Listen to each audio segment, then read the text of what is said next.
అందరికీ నమస్కారం. ముందుగా ఓం శ్రీమాత్రే నమః అని కామెంట్ పెట్టి లైక్ చేసి సబ్స్క్రైబ్ చేసి మా ఛానల్ని సపోర్ట్ చేయండి ఫ్రెండ్స్. చంద్రుడు మృగశిర నక్షత్రానికి సమీపంలో చరించే మాసం మార్గశిరం. శ్రీకృష్ణుడు గీతలో చెప్పిన ప్రకారం ఇది పరమాత్మ మాసం కాబట్టి ఈ నెలంతా శ్రీ మహావిష్ణువును పూజిస్తే అనంతమైన పుణ్యఫలం కలుగుతుందని శాస్త్ర ప్రవచనం. ఈ మాసంలో ప్రతిక్షణం ఓం నమో నారాయణాయ అనే మంత్రాన్ని పఠిస్తే మోక్షం లభిస్తుందని పురాణాలు చెబుతున్నాయి. విష్ణువుకు అత్యంత ప్రీతికరమైన మార్గశిరం లక్ష్మీదేవికి ఇష్టమేనని భక్తుల విశ్వాసం. అందుకే రాష్ట్రంలోని చాలా ప్రాంతాల్లో గురువారం నాడు మార్గశిర లక్ష్మీవార వ్రతం భక్తితో ఆచరిస్తారు. వైష్ణవులకు అత్యంత పవిత్రమైన మాసం ఇది. ఈ నెలంతా తెల్లవారకముందే తెలిమంచులోనే ఇళ్ల ముందు పేడకళ్లాపి చల్లి రంగవల్లులు తీర్చిదిద్దుతూ గొబ్బెమ్మలు పెట్టే కన్నెపిల్లలతో వీధులన్నీ కళకళలాడిపోతుంటాయి. మార్గశిర మాసానికున్న మరో ప్రత్యేకత. మార్గశిర శుద్ధ పాడ్యమి నాడు గంగాస్నానం చేస్తే కోటి సూర్యగ్రహణ స్నాన ఫలితం లభిస్తుందన్నారు. తదియనాడు ఉమామహేశ్వర వ్రతం, అనంత తృతీయ వ్రతాలను ఆచరిస్తారు. చవితినాడు వరద చతుర్థి, నక్త చతుర్థి పేరుతో వినాయకుడిని పూజిస్తారు. పంచమినాడు చేసే నాగపంచమి వ్రతం, మర్నాడు సుబ్రహ్మణ్య షష్ఠి గురించి అందరికీ తెలిసిందే. శుద్ధ సప్తమి నాడు సూర్యారాధన పేరుతో ఆ ప్రత్యక్ష నారాయణుడిని పూజిస్తారు. మార్గశిర శుద్ధ అష్టమిని కాలభైవాష్టమి గా వ్యవహరిస్తారు. ఏకాదశి తిథిలన్నింటిలోకి మార్గశిర శుద్ధ ఏకాదశిని అత్యంత పవిత్రంగా భావిస్తారు భక్తులు. ఒకవేళ అప్పటికి ధనుర్మాసం కూడా వచ్చి ఉంటే అదే ముకోటి వైకుంఠ ఏకాదశి అవుతుంది. మాసానాం మార్గశీర్షిహం.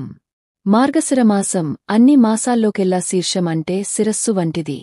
మాసాలలో అగ్రగామి అయిన మార్గశిరమాసం లక్ష్మీనారాయణులకు అత్యంత ప్రీతికరమైన మాసం. లక్ష్మీనారాయణ స్వరూపమే ఈ మాసమని పురాణాలు చెబుతున్నాయి.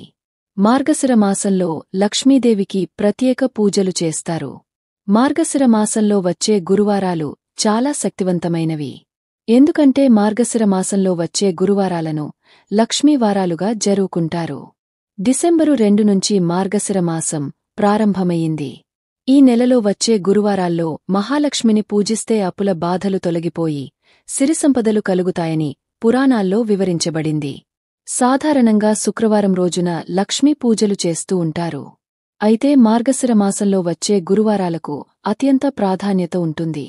కాబట్టి ఈ మార్గశిర మాసంలో ప్రతి గురువారం రోజున ఎవరైతే లక్ష్మీవ్రతాన్ని ఆచరిస్తారో అలాంటివారి ఇళ్లలో లక్ష్మీదేవి తిష్ట వేసుకుని కూర్చుంటుంది.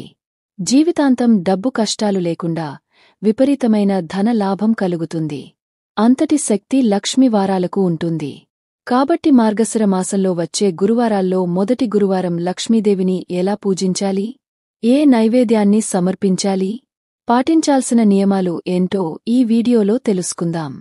ఈ మార్గశిర మాసంలో మొత్తం 4 గురువారాలు మాస్ట్ వచ్చాయి.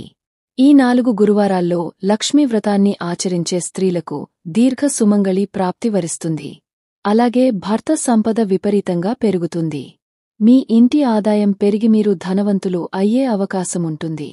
4 గురువారాల్లో లక్ష్మీదేవిని పూజించడం కుదరకపోతే కనీసం ఏదో ఒక గురువారం నాడు భక్తిశ్రద్ధలతో లక్ష్మీదేవిని పూజించండి. లక్ష్మీదేవి కటాక్షం మీ కుటుంబంపై ఖచ్చితంగా ఉంటుంది. మార్గశిర మాసంలో డిసెంబర్ 5వ తేదీన మొదటి గురువారాన్ని మొదటి లక్ష్మీవారం అని అంటారు. మొదటి గురువారం నాడు సూర్యోదయానికి ముందే నిద్రలేచి తల స్నానం చేసి ఇల్లంతా పసుపు నీళ్లు చల్లుకుని ఇంటి గుమ్మానికి పసుపు రాసి మామిడి తోరణాలు కట్టి ఇంటి ముందు కళకళలాడే ముగ్గులు వేసుకోవాలి. ప్రతి గురువారం రోజున మీ ఇంటి గుమ్మం ముందు అందంగా ఉండాలి. అప్పుడే మీ ఇంట్లోకి లక్ష్మీదేవి అడుగు పెడుతుంది. తర్వాత పూజగదిని కూడా శుభ్రం చేసుకుని పూజగది ముందు కూడా ముగ్గు వేసుకుని పూజకు అన్ని సిద్ధం చేసుకోవాలి. ఈరోజు పూజగదిలో తప్పనిసరిగా అక్షింతలు పెట్టుకోవాలి.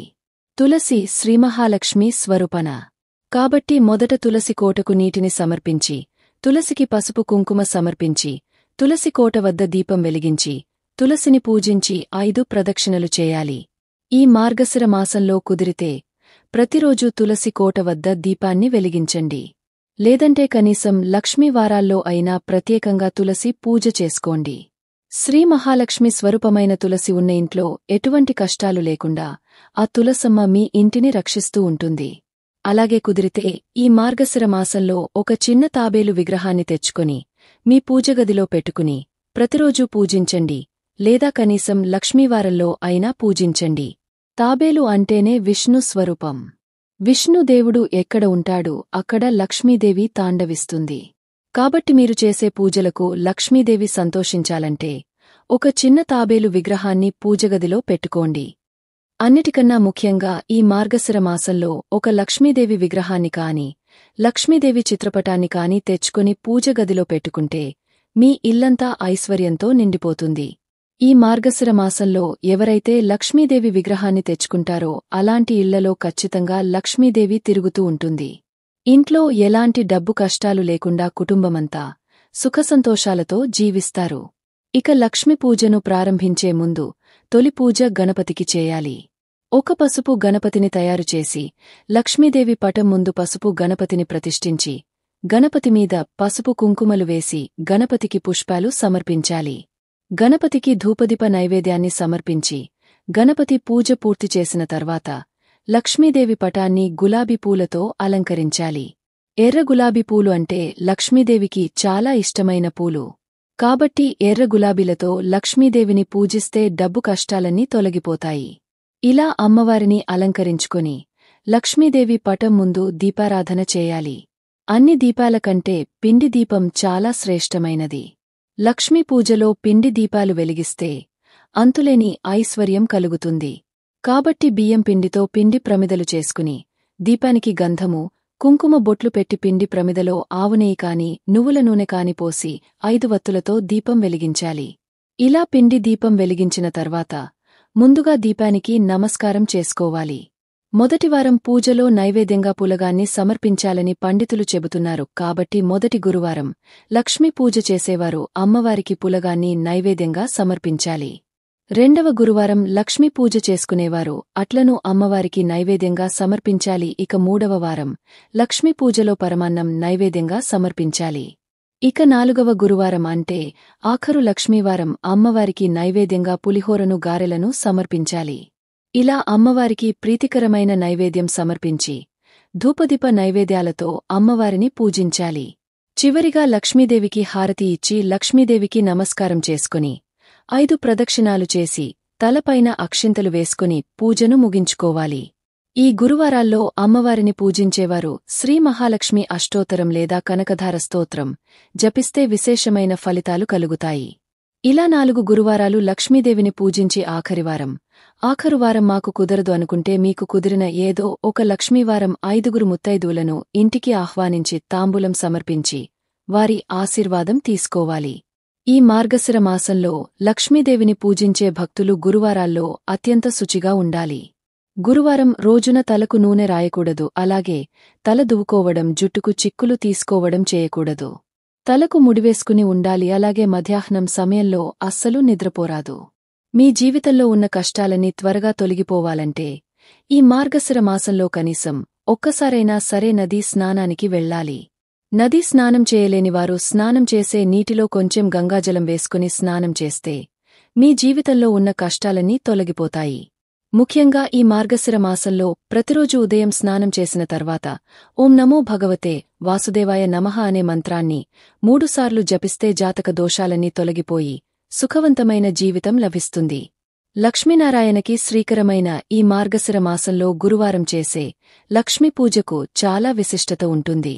కాబట్టి విష్ణువుకు ఎంతో ఇష్టమైన ఈ మాసంలో లక్ష్మీ పూజలు చేసేవారికి సకల శుభాలు కలుగుతాయి. కాబట్టి మాసంలో వచ్చే 4 లక్ష్మీవారాల్లో మీకు కుదిరినన్ని గురువారాల్లో లక్ష్మీ పూజ చేసుకోవడానికి ప్రయత్నించండి.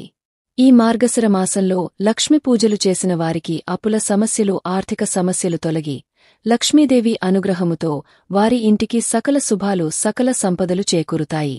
మీకు ఈ వీడియో నచ్చితే తప్పకుండా లైక్ చేసి షేర్ చేయండి. మరిన్ని మంచి వీడియోస్ కోసం మా ఛానల్ని సబ్స్క్రైబ్ చేయండి. ధన్యవాదాలు.